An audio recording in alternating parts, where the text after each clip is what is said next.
What's shaking, ladies and gentlemen? My name is Gardner Oat, founder and CEO of GEMS Intercontinental, an abbreviation for Gardner's English Mastery School Intercontinental, where we learn English the practical and conversational way.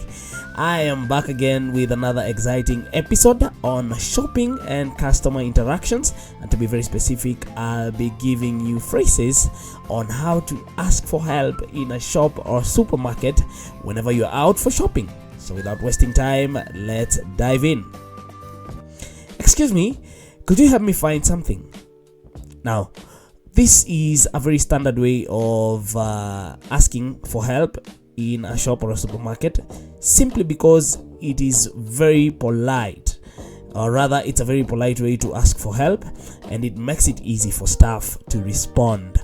So you use it at the beginning of your shopping when you realize you are lost or you cannot locate what you need. Now, remember, you really need to use a soft, respectful tone and start with "excuse me," and pause before that, before you get to add the next part of the phrase, before you add "help me find something," to sound genuine. Fantastic. Let's get to the next phrase. Could you tell me where the dash section is?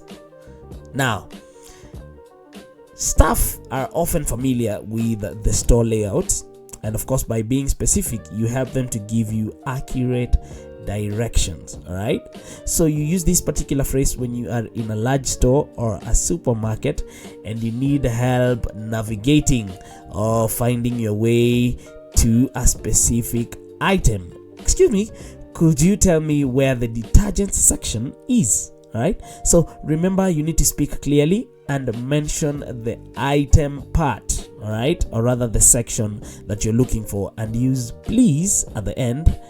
Not "if you like," actually. Make sure that you use "please" to sound a little bit respectful, right?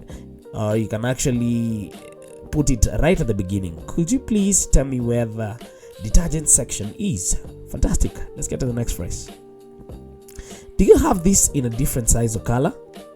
Now, this is a very common and practical shopping request, and of course you use this particular phrase when you find an item but you want a different size, color, or style.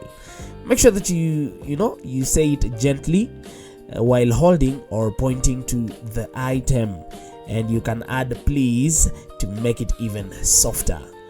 Fantastic. Let's get to the next phrase. I'm looking for dash. Could you point me in the right direction? Now, this particular phrase gives the staff both the target, when we talk about target is what you need, and the action, to help you navigate, and therefore it makes their job very much easier. It's actually more common, or rather more similar to the first phrase that we tackled in this segment. Now, you say it when you know what you want, but you do not know where it is. So you actually use this particular phrase when you know what you want and you don't know where it is. So therefore, you call upon the staff to help you to locate it.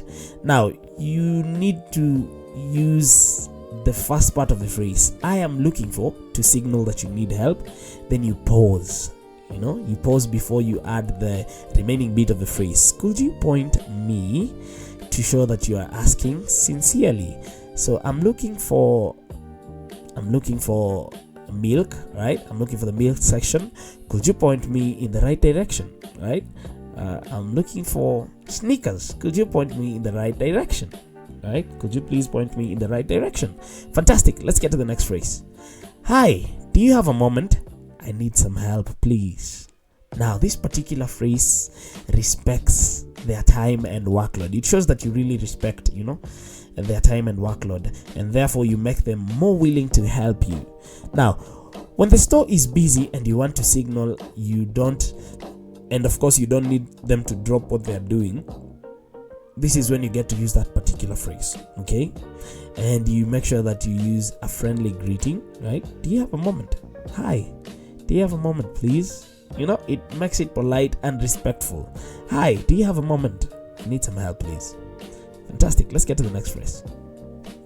Excuse me, is this item on sale or discounted? Now, asking politely about price shows you care about your budget, all right? And staff can easily clarify. And of course, you get to use this particular phrase when browsing price tagged goods and you suspect a promotion, all right, or you suspect a discount. On the other hand, now you need to say it in a very gentle but direct tone. Be like, excuse me, to get attention. Then, is this item on sale or discounted? Fantastic. Let's get to the next phrase. Would you be able to check if this particular item is in stock in the back? Nice. Now, this is a very practical way of asking, and it shows trust in the staff. Now, you use this particular phrase when the shelf is empty or low on the item that you want, or you can't see more units. All right, so you use a respectful, hopeful tone. You could actually add please to soften it. So, would you please be able to check if this item is in stock in the back? Fantastic. Let's get to the next phrase. Can you tell me more about this product? Now, this particular phrase invites the staff to share their product knowledge and helps you make an informed decision, right? And you actually say it when you are interested in features, origin, or how to use this particular item, or maybe you're interested in their quality. Okay, you get to use this particular phrase when you want to understand any of those details that I've mentioned above. Now, you need to say, or rather use a polite, curious tone, and actually even maybe get to hold the product or point to its label.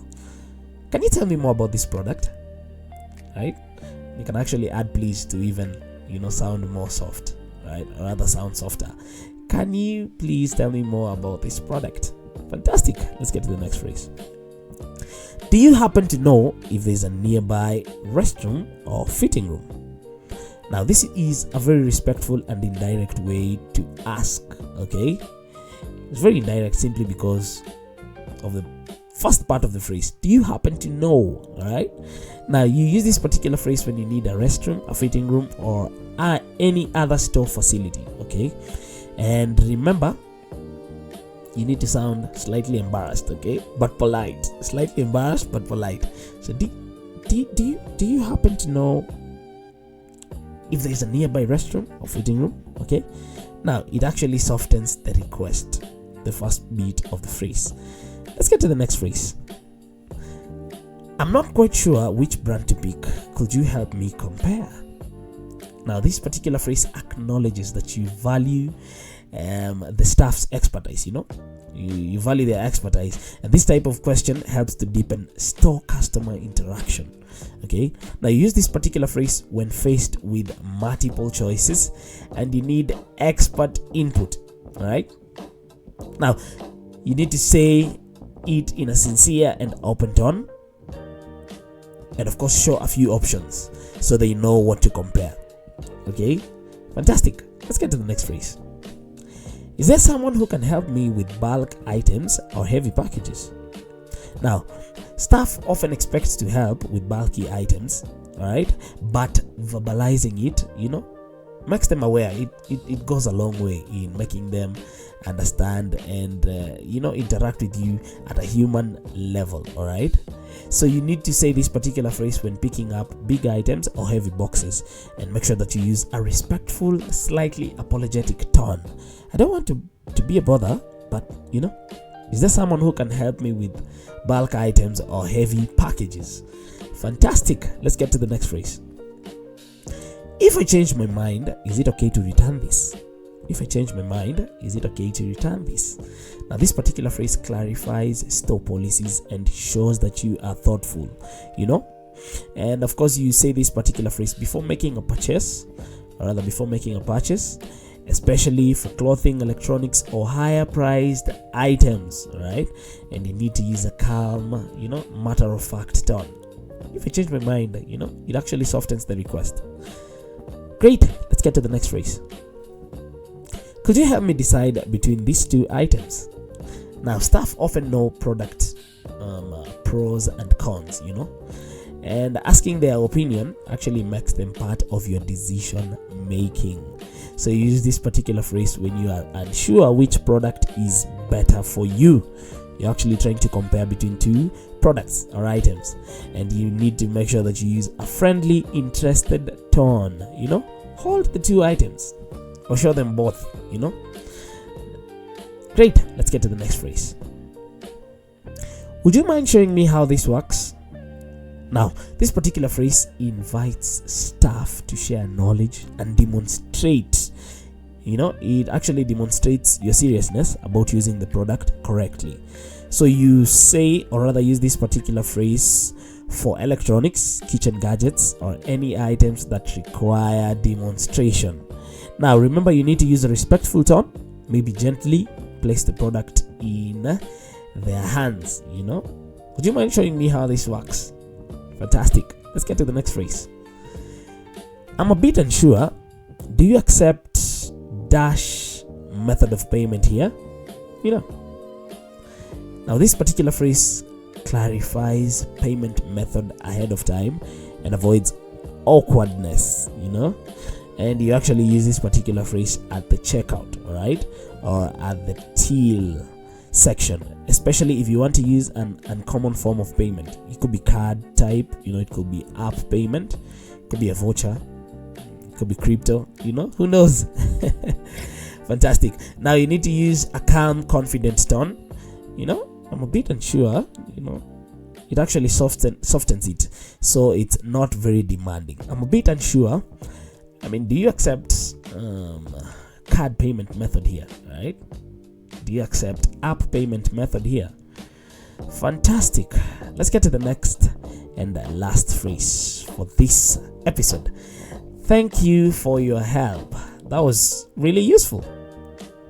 Now, acknowledging help really builds what we call goodwill and encourages positive customer service relationships. Okay. Now, you use this particular phrase after they have assisted you, or rather shown you something, or they have answered your questions, okay, or weighed an item for you, right? And you need to use a sincere tone and eye contact, maybe even smile a little bit. Of course, this is somebody who has helped you, right, solve a particular problem. And definitely you don't want to come out as being very insensitive, very mean. So this is also another very important phrase that you need to make good use of whenever you are shopping out here. Thank you for your help. That was really useful. Well, ladies and gentlemen, up to that point, it has been an absolute pleasure hosting you for this particular episode. Remember, this is GEMS Intercontinental, an abbreviation for Gardner's English Mastery School Intercontinental, where we learn English the practical and conversational way. So stay tuned for the next episode. Until then, bye bye for now.